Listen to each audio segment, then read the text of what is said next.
I was kind of shook at the idea of the president and the king standing next to each other so close to the Jeffrey Epstein fallout. You know, there are going to be people, I've seen people already protesting. Like outside, yeah. You know, protesting and, you know, if you already have an issue with these two over the Jeffrey Epstein saga, then the idea of the two together will infuriate you even more. Epstein, this wasn't a ceremonial visit. This was damage control at the highest level, and the people closest to it are finally talking. King Charles III touched down in Washington, D.C. under conditions that no royal visit in living memory has ever faced. Days before his arrival, an assassination attempt at the White House Correspondents' Dinner shook the entire operation. Buckingham Palace and the White House were locked in emergency talks overnight. Security protocols were ripped up and rewritten. And yet, the visit went ahead. No delays, no cancellations. Because this trip was never really about celebrating 250 years of American independence.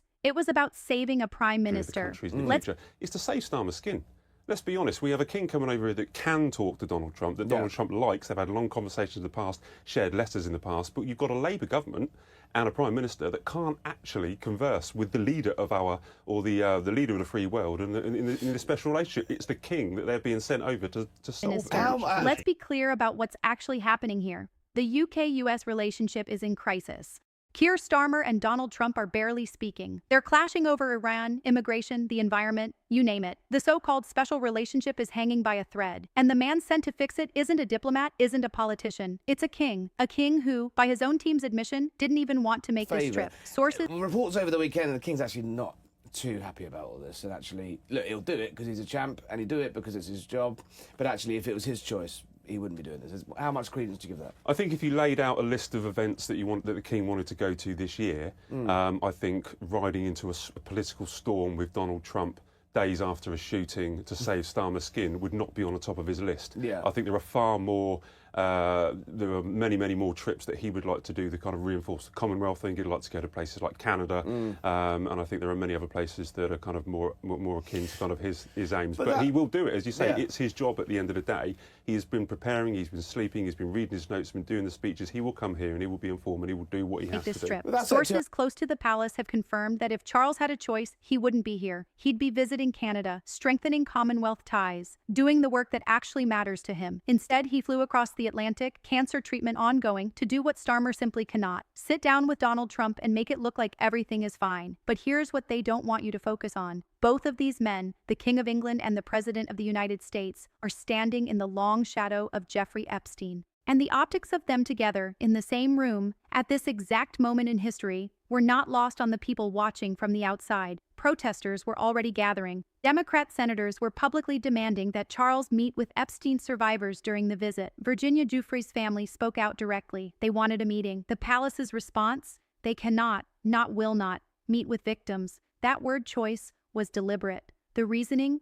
Prince Andrew is currently under active police investigation in the UK, not just misconduct, trafficking, multiple investigations running simultaneously. And here's the devastating legal reality. Every prosecution in the United Kingdom is carried out in the name of the king. His own brother is under investigation. If Charles is seen engaging with Epstein survivors while that investigation is live, it becomes a legal catastrophe. So instead, the Epstein, cloud lingers over both the House of Windsor and Washington, D.C.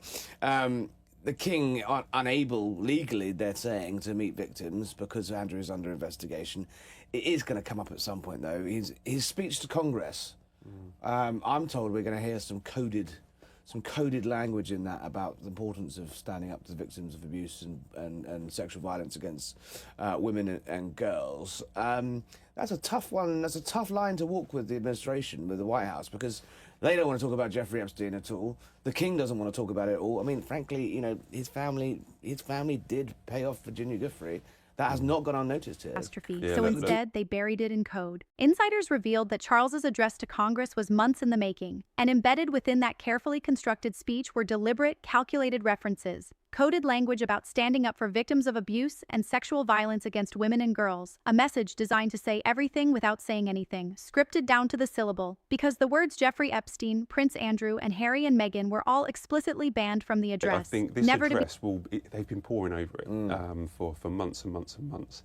I was speaking to someone the other day, I think it was just on Friday, said, oh, it's just dropped in my inbox. Yeah. And that's how, you know, and they still haven't put it finished, but there will be coded references. They're not going to, I'm told they're not going to mention the war, and they're not going to mention Harry and Meghan, they're not going to mention Epstein, not going to never mention... to be spoken, but present in every single room.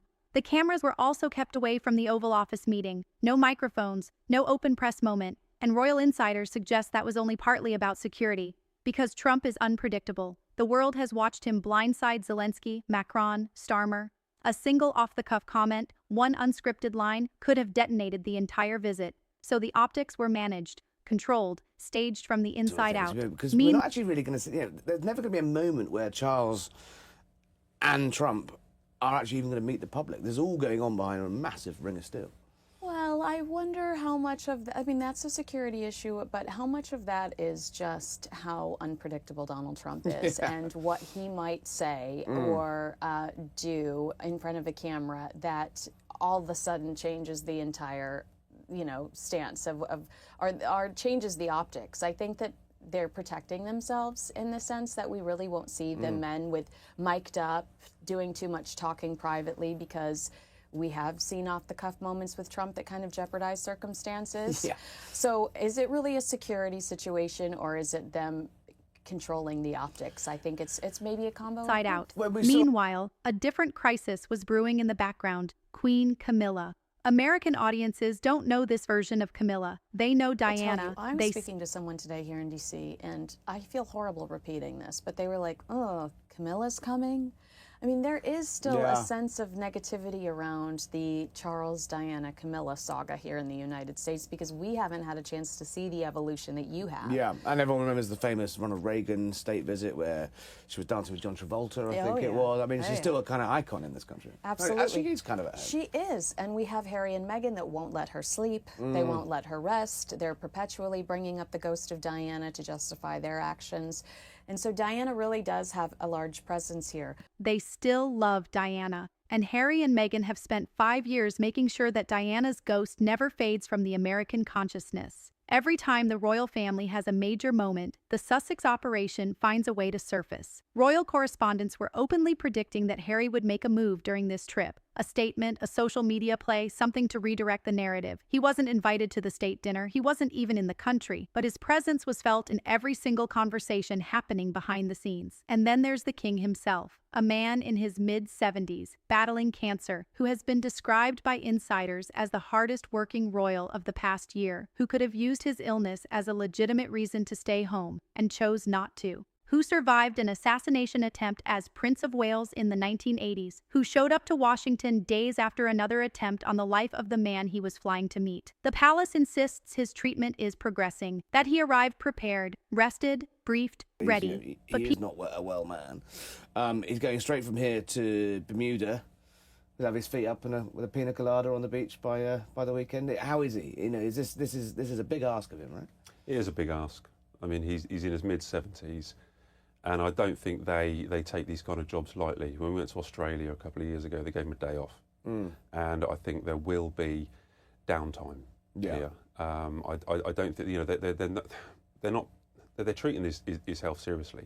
But if he says he's up for it, I mean, he could use an excuse and not come. He could say, you know, I've got cancer and I've got treatment, but he isn't. You know, it would have been, if he really didn't want to meet Trump, that would have been, he had a get out. Yeah. He has a get out, and he does for everything that he does. But as I said to you last time, he was the hardest working royal last year. We dethroned Princess Anne, so let's give the guy a bit of credit. You know, but I don't think we should. I don't think we should harp on too much about his cancer. We were told in December that the treatment's going well, and I don't think we should use that to knock him or anything like that. I'm confident. You know, honestly, I've seen him at engagement recently, and he doesn't stop. He loves meeting people. He genuinely loves his job. Ready.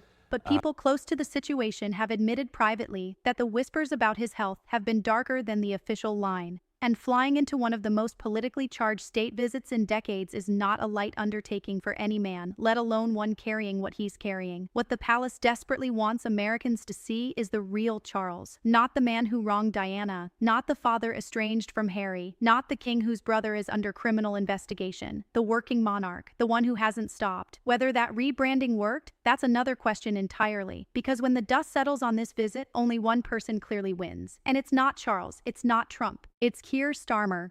The prime minister who sent a sick king to clean up his political mess walked away looking like a statesman and never had to enter the room himself. A man battling cancer, carrying his family's darkest secrets, flying into a political firestorm to rescue a government he doesn't belong to, and doing it with a smile. So here's the question nobody in that ring of steel wants to answer. When powerful men stand together and call it diplomacy, who exactly are they protecting?